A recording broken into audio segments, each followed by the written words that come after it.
Hello everyone, this is Caleb Simpson, and you are watching my 100% walkthrough for The Legend of Zelda Skyward Sword for Nintendo Wii. In the last video, we completed the first half of the Lanayru Mining Facility, which is like the southwest and southeast corners, so I got the gust bellows and the dungeon map. And now we just created a shortcut back to that whole first half of the dungeon, so now we're going to the north half of the dungeon. So you can save at the nearby bird statue, and then there's a bunch of barrels around here actually that have bombs in them, but if you look at your map, you'll notice that there is actually some secret paths under the moving sand. So if we actually use these little paths, we can actually go across. There's actually like dust piles that indicate like the like parallel lines of the pattern you can take actually. Now this far side, there is actually a secret you can get if you want. This is totally optional, but it leads to a chest with some treasure in it. So gust the dust out of the way. I guess it's dust. I don't know. It looks like dust compared to sand everywhere else, so it's different. I feel like that's a good way to phrase that too, because it just makes it more obvious that it's not the same thing. Like if I say sand, then people might think I'm talking about the floor or something. When you get to the forks in the path, the correct directions to take so you don't hit the dead ends is right and then left. So that's the directions to get here, and open this chest to get a rare treasure. And I got some goddess blooms, which is awesome. I think those are honestly some of the most rare treasure you can get in the game. We can purchase them at the end of the game actually, but other than that, I don't think they actually even appear off of enemies normally. So they only appear in chests, or purchasing them is the only way you can get them. Well, other than mini-games anyways. You can score really high in mini-games and you can get treasure for that. So I think in particular Fledge's game is like the one that allows you to get the highest tier treasure. That's generally true in a lot of Zelda games actually. Whatever the bow minigame is, those are the ones that usually give you the highest tier treasure, and they're usually the ones that take the most skill. So yeah, this side area is totally optional. You don't have to go here at all, but work your way back to the main room and then just continue along the paths. And again, you can just look at your map if you want to know how to get there. You can kill this particular electro beam up ahead with a bomb if you want to, but otherwise you can just ignore it. It doesn't actually matter. Now the path through the sand here is just straight ahead, and then you go like just to the right as soon as you get toward, you can see like solid ground off to your right. As soon as you get to that, that's where the 90-degree corner is. Another way you can tell actually is just the fact that there is this yellow choo-choo. It's right in the middle of the path. So if you're confused about where the path is, the yellow choo-choo is on the path. Get to this corner and then just go straight through here. And you can go further, but it doesn't actually lead to anything. There's this little path just to the right where you're like going a little bit more north, and I like to stand there so I can blow past the yellow choo-choo. You don't have to kill the yellow choo-choo at all. This next little area, there's all these forks in the road, but the correct path is left, right, forward, right, left, right, right, left. Ugh, it's like so many different turns. As always with this though, you can just look at your map and it'll tell you exactly where you are, so that's another way you can get through here if you're confused about it. It just is a little bit zoomed in though, so it's kind of hard to see, but this will lead to a room filled with sand. This room is filled with spikes, and you can actually just, as long as you don't walk over to them too soon, then they will hurt you, but oh, look at that, Araka just died to the spikes. I didn't know that could actually happen. Anyways, yes, these spikes will hurt you if you get too close to them, but if you walk slowly up to them, they won't hurt you at all. Our goal here is to just follow the right wall, so just find the right wall, and then just follow it all the way to the stairs. And that's all you have to do for now. Now, there is a bunch of sand in here. You can blow it all away, but this just reveals more Araka that will come after you. And it reveals, like, some green rupees, whatever, which is nothing. Who cares? So I'd actually recommend you just ignore the sand entirely. But the things that you want to unveil is just to the left of the stairs, the bottom of the stairs, there is a floor switch. So you want to step on that. This will open the door moving forward. So that's all we had to do in this room. So just head back to the stairs, and then you can continue onwards. However, there is also a small chest containing, I think it's 20 rupees, but it's right across from the steps. In order to get to it, all you have to do is just follow this wall of spikes. And again, as long as you don't like walk up to them too quickly, they won't actually hurt you at all. And you can remove the sand if you want to, but it doesn't actually matter. The walls are just, there's these invisible walls. If you don't, as long as you don't walk into them, it's fine. You can't traverse past them, but you can go around them. The only sand in this entire room that you even need to do anything with at all is just the sand on the chest, if you want that, and then the sand that is on the floor switch. That's the only things you have to blow with the gust bellows. So with that in hand, you can work your way all the way back to these steps. Again, you can just walk in between these spiky walls. This room so reminds me of the basement of the, whatever that dungeon was called in Twilight Princess. Arbiter's Grounds, that's what it's called. I just looked it up real quick. It's kind of sad. Like, I made a walkthrough of it, can't remember. In the next room, we have more dust covering, well, maybe it's sand. I don't know, maybe it's sand from now on. I don't know, I'll call it that. So you have some sand covering this time shift stone, or time shift cart. Yeah, time shift cart, that's a good word for it. But all you have to do is actually stab it when it's slightly uncovered. So you can only smack it from the sides. And I think that the ore around it is more unprocessed time shift stone. But apparently the chunk in the middle is usable. But yeah, you have to stab it from the sides. And you can either use your sword or the beetle is the easiest ways to do that. I suppose you could probably use the slingshot too. I guess I've just only ever seen people use the the beetle as an alternative. Once the time shift cart has created enough little platforms for you to get across, you want to run straight ahead. This actually leads to the boss door, but you want to ignore that for now and go off to the left where there is a bird statue. So I would highly recommend you save now because this is like the final stretch of the dungeon. So save here, then run away back to where the cart is, and in the meantime it has slowly progressed over here. You could actually... Or no, you can't pull it faster. I guess that's it. That's just as far as it'll go. Usually there's a pulley that'll make it go the rest of the way and finish it up a little bit faster. This one does not have that. Now here we have a centrobe that was like all demolished on the ground, but now that we have reverted this area to the past, we have to fight it. And I think you have to fight this one. This is the only part of the entire game I think that requires a shield. It's the only way to defeat this guy. So if you have if you don't have a shield on at all, or it broke or whatever, or you just didn't bring one with you, you actually could not defeat this guy. Again, how you do this is you shield bash the missiles that shoot out at you, and then just slash the what are they called? The Centro Bombs, I think is what they're called. So defeat those, then defeat the Centro, grab the rupees that appear, and now all you have to do is just use the Gust Bellows on the pinwheel that's above the doorway. So, unfortunately, if the Centrobe is still alive, I think it'll come and investigate you. No matter what you do, it's like it'll come over and then shoot you with a missile before you can open the door. Like, you get like 90% done and it shoots you. I don't think it's possible to get through here without a shield. So if you're one of those shield haters and you never bring a shield with you, you will have to go back to town and get one, which is really unfortunate. You can actually use that bird statue to warp out of the dungeon, and then that would allow you to, then you go to another bird statue and you can fly to the sky. So if that happens, that's unfortunately what you have to do. One of my practice sessions, I actually had that happen where I think I just didn't bring a shield with me. I was just trying to have as many, or like treasure medals and stuff like that on my person as possible, and that ended up deciding it for me. So you can actually hide on the other side of the minecart in general, although there is one BMOS that's in the middle of the path. You can use a shield bash to attack it, otherwise you can hide on the other side of the minecart to wait in between its attacks and then come forward. Now unfortunately all of these BMOS on the sides are like far off to the side where you can't actually see them. If you stay just behind the minecart, it won't actually see you at all. Once you get far enough, you can actually just run straight ahead and then pull the nearby lever. This will pull the minecart the rest of the way. The nearby pinwheel creates another shortcut back to the beginning of the dungeon, and you can only use this while the minecart is here because it's bringing this area to the past. But anyways, doing this, yes, we'll make a shortcut back to the beginning so we can get back here quickly in case we ever have to leave. Unfortunately, it's sort of sad because if you did have to go back in order to get a shield, like you had to go that long way around, and so we didn't have the shortcut yet, which is really sad. You get the shortcut right after the place where you need the shield. Up ahead, there is a ladder here, but we can't actually use this yet. This is I couldn't remember which direction you go from here. I guess that makes sense, though, that it's here. But this leads to a shortcut that we will be able to use later. So go ahead and use the nearby time shift cart. You have to remove some of the sand first before you can access it, but this will slowly go through here. I think this was a little bit too lengthy, but what our goal is to go and attack the BMOS as soon as possible. You don't have to kill it, it's actually optional, but I do like to take care of it. And I've mentioned this in passing, but you can actually kill the BMOS. You don't have to use horizontal slashes on this first part. You could actually stab them the entire way. So I'm actually going to kill this guy using only stabs. Stab, stab, stab, stab. And again, stabs only really work if your controller is calibrated well. It can be a little bit confusing. If it's a little bit too far to one side or whatever, it won't actually work. Now our goal here is to open the door, is to actually use the pinwheel that is on the nearby wall. However, we're only able to use it both when we have the platforms as well as the pinwheel itself being in the past. So you have to wait for the field to come in contact with it so we can blow on it, and this will open the door. After that, immediately run forward, and there is actually a lever you can pull that will make the minecart go to its final destination really quick. And unfortunately, in order to get the minecart to go back the other way, the only way to do that is to deactivate it and reactivate it again. So you have to sit through that cinematic, but just go ahead and stab it twice, and this will allow you to progress.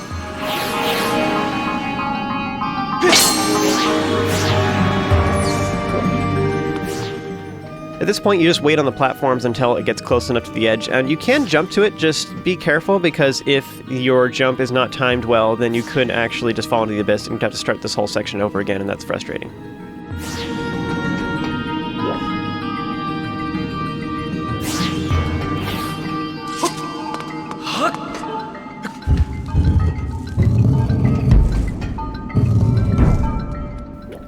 So here we have a new mechanic in the form of these pipes have these like holes in them, and they build up pressure and then shoot out these gouts of wind or whatever that'll blast you off, and you'll fall into the abyss and have to start the area over again. So that's unfortunate. And unfortunately, I guess I was just being a little bit too impatient. I was trying to get close to them. I thought I was far enough away, but apparently not. But just take it slow, it's fine. Now, these lower ones, what you can do is you can actually roll underneath them, so you don't have to wait for them per se. So you just roll at them, or dash and then shake the nunchuck to roll underneath them, and then this will allow you to get past. Now the Araka can get in your way, and if that happens, then you can actually just use the slingshot or the beetle to take care of them ahead of time. I think the slingshot would definitely be a lot faster, but you could slingshot them and hit them with seeds to kill them before you ever start climbing. But work your way to the far right, and then just wait here for a little bit until the gust of wind is done, and then you can continue upwards. Now luckily you don't use too much stamina when you're holding still. It does steadily drain, but it's not too bad.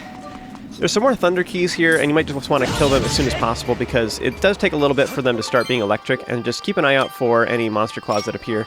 Monster claws, honestly, like if you get them as soon as possible every single time, I think you have like just enough throughout the entire game. But if you're not getting every single monster claw that drops, this is with a treasure medal even, then you don't have enough monster claws to get all the upgrades. So usually I end up missing some of them, and I end up having to go farm for them a little bit. But yeah, if you're going out of your way to kill all the keys and then making sure you grab any treasure they drop, usually you have just the right amount of monster claws for the entire game. Up ahead we have the time shift stone that is underneath the sand after you use the robot walls. You just blow them up with bombs, and then gust enough wind. You can actually do it from here, or gust enough sand, so that you can hit it with something else. So you can run forward and you can use your sword, or you can shoot it from range using the slingshot or something else. And actually, while you're in the pass like this, there is a shortcut back to the beginning of the room, although it doesn't accomplish anything for you. You just want to continue back the way we came, and now that these conveyor belts are all awake or whatever, they will occasionally have time shift ore, I guess is what you call it, time shift ore that is coming out of the conveyor belts. So you just want to be really careful to dash across, and you want to dash kind of diagonally, like towards the electricity, and that allows you to get past this. So pull the nearby lever. This will then move a platform over to this side. You can actually go down the ladder on the other side, but it doesn't lead to anything. It's a dead end for now, so just ignore that. Instead, you want to go across this platform to the other side, using the gust bellows on the pinwheel.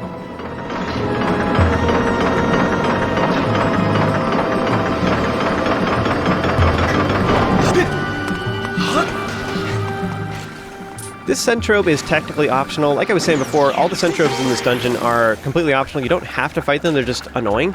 But the one that is just in the middle of the dungeon just a little bit ago earlier in this video, that's the only one that's required. I do like to use Skyward Strikes for these guys if I can. I accidentally did a Skyward Spin attack there. Skyward Spin instead, so that ruined it. But you can actually attack those Centrobe bombs from range, and I like doing that. Man, I got lucky with that Centrobe. I dropped so many rupees. Next, there's a quick clue you can get by bombing the nearby robot walls. This is actually optional. You don't have to do this if you know the correct order or just process elimination. You can figure it out on your own, but this is a very insistent hint on what you need to do. This will make sense to you in just a little bit. There's also some nearby barrels, and these will also give you bombs. So if you're low or whatever, then you can smack these, and that will give you some more. Next, you want to grab this platform in the middle using the gust bellows and bring it to the right side. I'm all spun about with my compass directions now. I think this is north. So bring the platform north, and then you can get on top of it using this other platform nearby. From there, you can get on top of it, and you can actually just use it to get to the far south, which allows you to reach the far, I guess, west side of this room. Up ahead, there's some more bombs in the nearby barrels, and you can decide what you want to do. You can either get them now, or you can wait until after this next puzzle to restock. I have a lot of bombs, so I'm not too worried about it. And then also, you want to move this block to create a shortcut back to this area. This is super helpful because if you die on the upcoming Armos, I think it's more of a concern if you're playing in hero mode, just because they do so much damage. But if you die here, then this creates a shortcut so you can get back here very quickly. So I do recommend you create that shortcut. Next, go ahead and use the pinwheel on this platform to move it over to the right side. I think this is confusing, like blue goes right and then red goes left. It makes no sense to me. I wonder if the reason is because it's based on compass direction. Like, if there's a platform and it's north and south, then blue always goes north and red always goes south. And then likewise, you know, if it's east and west, then blue always goes east and red always goes west, or something like that. I wonder if that's the reasoning, just that's the way it's programmed or something. I don't know. I don't really feel like it's super logical the way they have it set up. Anyways, up ahead we have more of these robot wall things, and they reveal some crystal switches. You need to make sure that you're not in the way of the pinwheel here, otherwise your slingshot will hit that. But our goal is to hit these crystal switches in a particular order. The solution to this can be figured out just through process of elimination, but otherwise you can just use the the robot walls on the opposite side tell you the order that you need to do. So the first one we did, now we're doing the far one, and then the middle one is the solution to this. So you would just want to uncover them with bombs, and ideally what I like to try and do is I like to try and blow up both of them at the same time. So I throw a bomb at one before it blows up. If I can do it in time, I try to throw a bomb at the other one too, so that while I'm waiting for that animation, then the bomb's already in midair. I think it looks funny frozen like that. But yes, nearest one, farthest one, and then middle is the solution to this. But what I like to do is I like to not actually jump on this far platform. Instead, I stay on this moving platform, and it allows me to shoot both of these at the same time from here. The other advantage of this too is, I explained this earlier in the previous video, but if you don't touch solid ground and you fall off into the abyss, what happens is you'll actually reappear back on solid ground. So there's actually a little trick to this. You can just use the gust bells to get back, otherwise you can just jump off. And what'll happen is you'll appear on the last solid ground that you were standing on. In this case, that is back here because I didn't step on the other platform over there. And I didn't step on the robot walls either. So this opened the doors up ahead, so this reveals 2 Armos that we can fight at the same time. You can actually see the radius on the floor of what their range is, so I think they can actually go a little bit past that radius actually, so it's not technically like set in stone, so to speak. Set in tile. So these Armo statue though, you can, as long as you stay on one side of the room, then only one of them will fight you at once. So you definitely want to do that. And here, my controller uncalibrated, even though I just did it, it got all uncalibrated. You can see it's going all wonky all over the place. It's like calibrating behind me. So I'm fixing that again, real quick. I don't know what's going on. I feel like every, 5 seconds, what happens is it recenters it to wherever my Wiimote is currently facing. I'm starting to wonder, my new theory is I'm thinking that maybe I have too much interference in my house. I know this was an issue during E3 actually for this game. When they were first showing it, then what was happening is there's too many cell phones or something like that, and it was ruining the connection. And so they were assuring people at E3 all embarrassed. They're like, no, really, the controls are awesome. And then after that, people played it at home and it was fine. So I'm wondering if that's what's going on. I just have too many Bluetooth devices or cell phones in this house, or I don't know what's going on. But that's my theory. Is it seems like it's losing connection every, I don't know, 5 to 9 seconds, something like that. And so wherever I'm currently facing it, that's where it recenters the Wiimote, something like that. Anyway, so you attack the first one. If you're fast enough, you can actually hop around the other side, or just stop Z-targeting and then run over to the other side, and then you can stab the other one real quick in one phase. Otherwise, just back up. And honestly, backflips are kind of the easiest way to deal with most enemies. So if you're not sure what to do, then just Z-target them and back up with backflips is the best way to take care of it. Once they're both defeated, this will open the nearby gate, which reveals a chest containing the ancient circuit.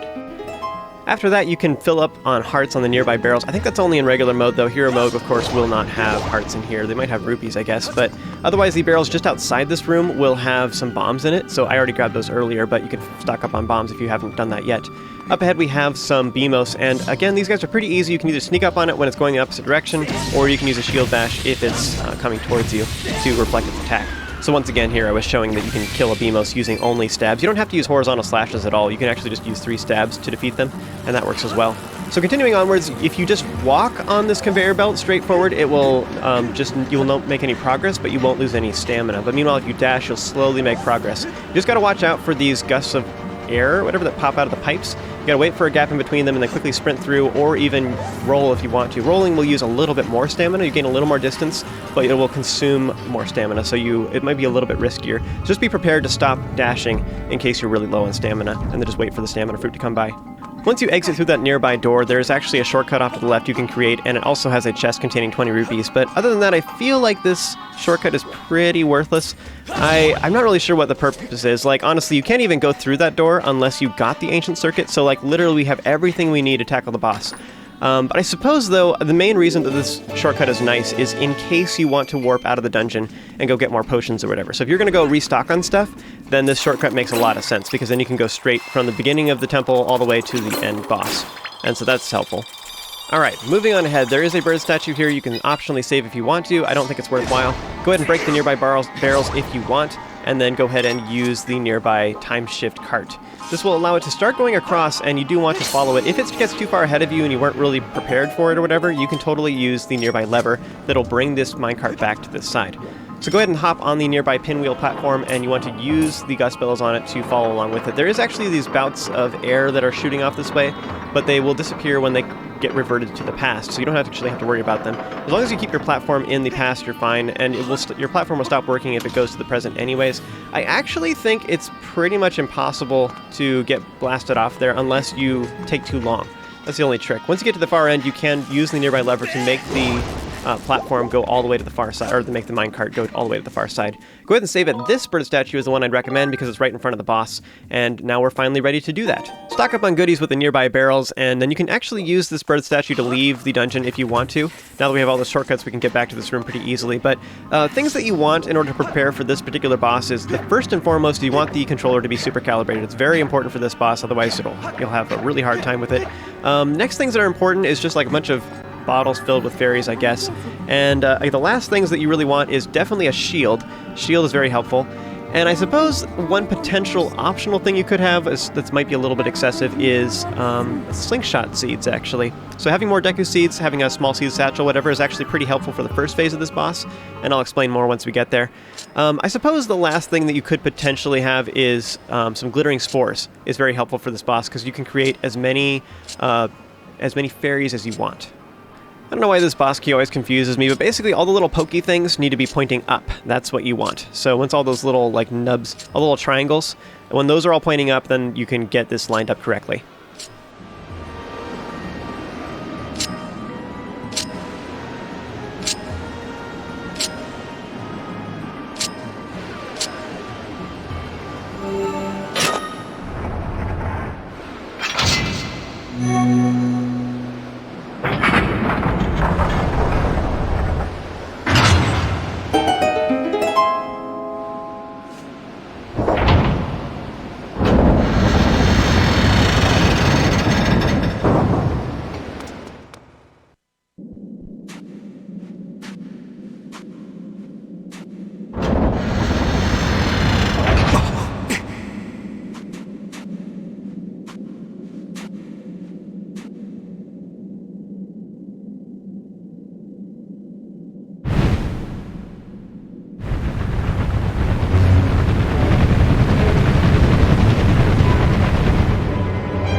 Alright, so this is the battle with the 1,000-year arachnid, Moldarach. Dun dun dun. So the first thing to know is that it has two pinchers, one of them small and attacks fast, and the other one is large and attacks slow.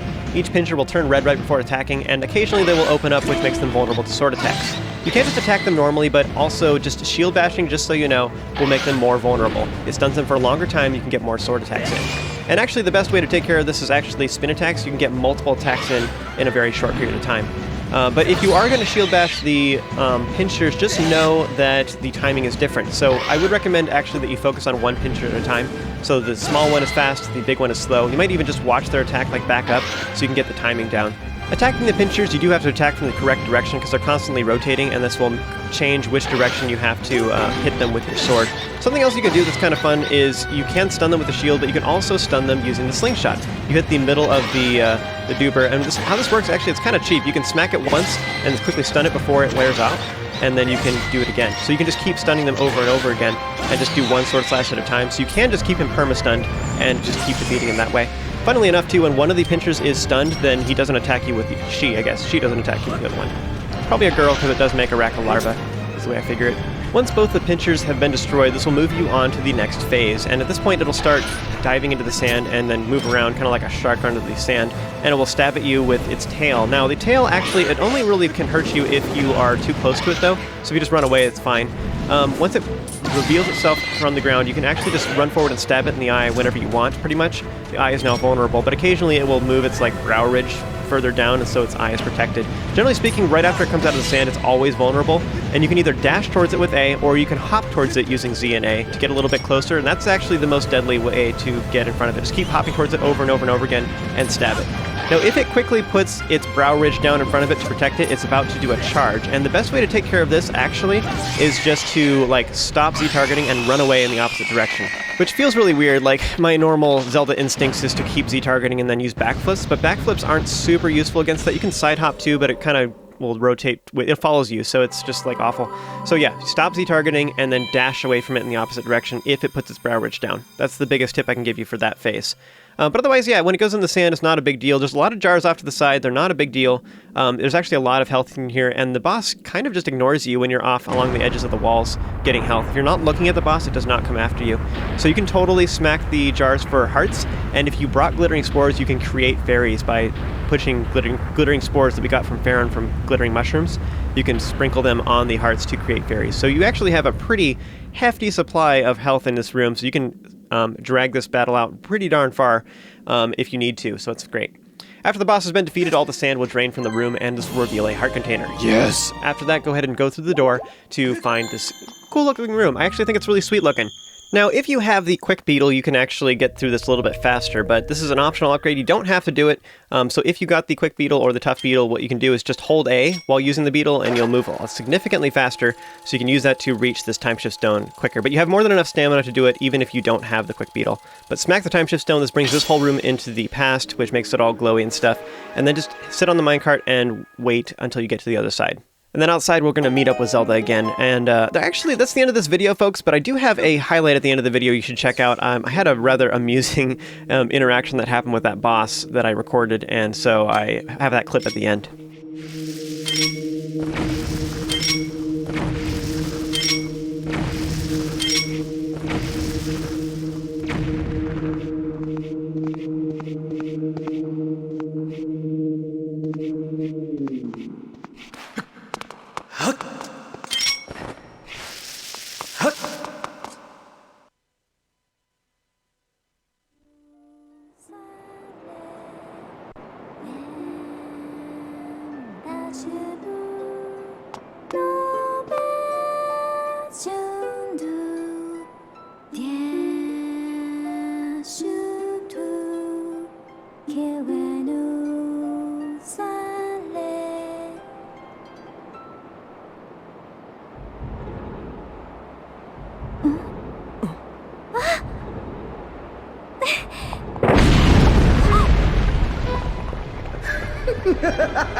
Actually, what happens? If I just wait here, is it gonna like come up and snag me? I figured it will. I've never done that before. I've always just run away. Or revealed it. Oh. Oh, that's interesting. So he stabs. Do it again. I want to see what you do. I've never actually tried this before.